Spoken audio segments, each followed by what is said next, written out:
Hola chicos y chicas, hoy vamos a continuar con el repaso de los tipos de palabras que nos podemos encontrar en una frase. Los verbos. Punto 1. ¿Qué son?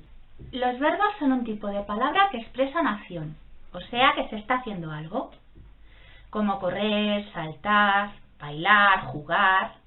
Normalmente acompañan al sujeto de la oración y tienen que coincidir con él en la persona primera, segunda o tercera y en el número singular o plural. El tiempo verbal.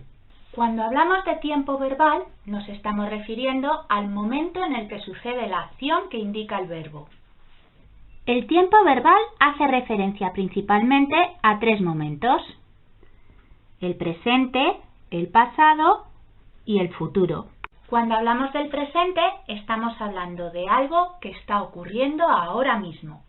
Por ejemplo, Jaime juega. Cuando hablamos del pasado, nos estamos refiriendo a algo que ya sucedió. Por ejemplo, Jaime jugó. Por último, si hablamos del futuro, estamos indicando algo que sucederá. Jaime jugará. Punto número 3. Las formas verbales. Este punto lo vais a estudiar más detenidamente en cursos futuros, así que nos vamos a parar en aspectos muy básicos, ¿de acuerdo? Uno de los aspectos que ahora mismo debéis saber es que existen las formas verbales personales y las formas verbales impersonales.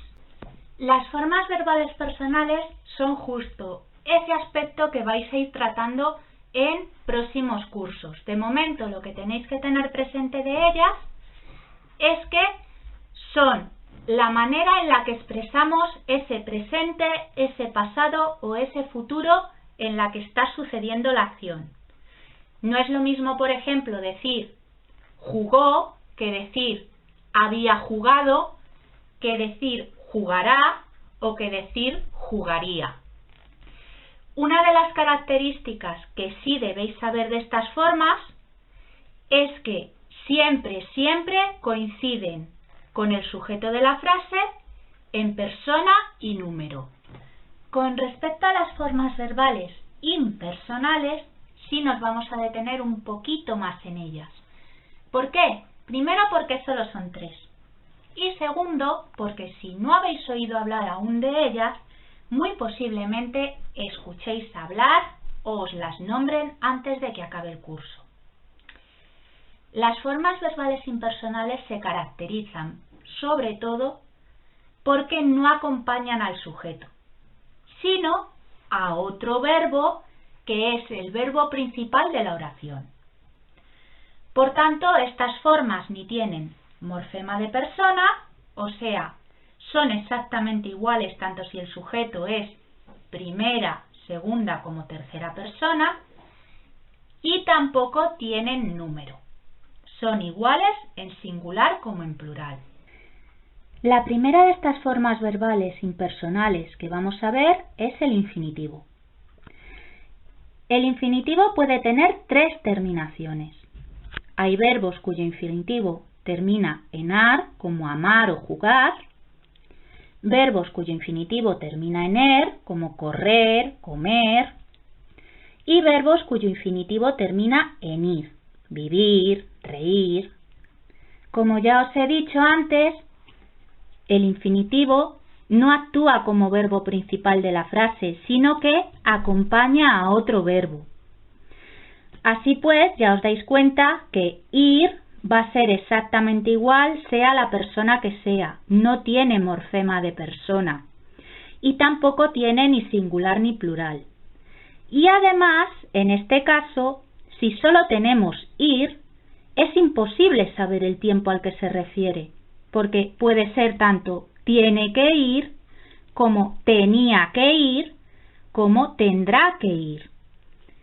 Así pues, ir se limita a acompañar a un verbo principal que sí que es el que fija la persona, él o ella, el número, en este caso singular, y el tiempo, en este caso presente.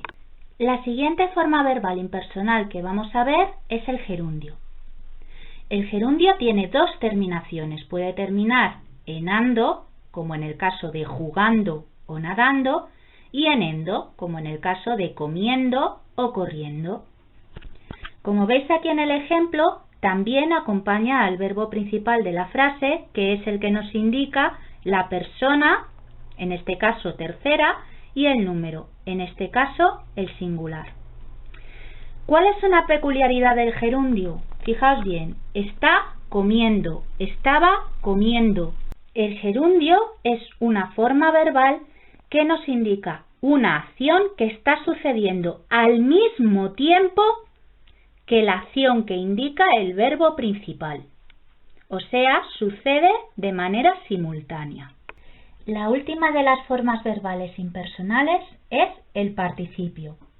El participio puede tener 4 terminaciones. Puede terminar en ada, enado, enadas o enados. Los participios normalmente se utilizan para formar los tiempos verbales compuestos, como en este caso, han jugado. E igualmente aquí veis que han es lo que nos indica la persona, en este caso sería tercera persona, y el número, que en este caso sería plural. El participio normalmente suele indicar una acción que ya ha sucedido. Este vídeo nos está saliendo un poquito largo, y es que los verbos tienen muchas cosas que ver. Lo que vamos a hacer es dividirlo en 2 partes. Con lo que hemos visto hasta ahora, habríamos terminado la primera parte del apasionante mundo de los verbos. Nos vemos en la segunda.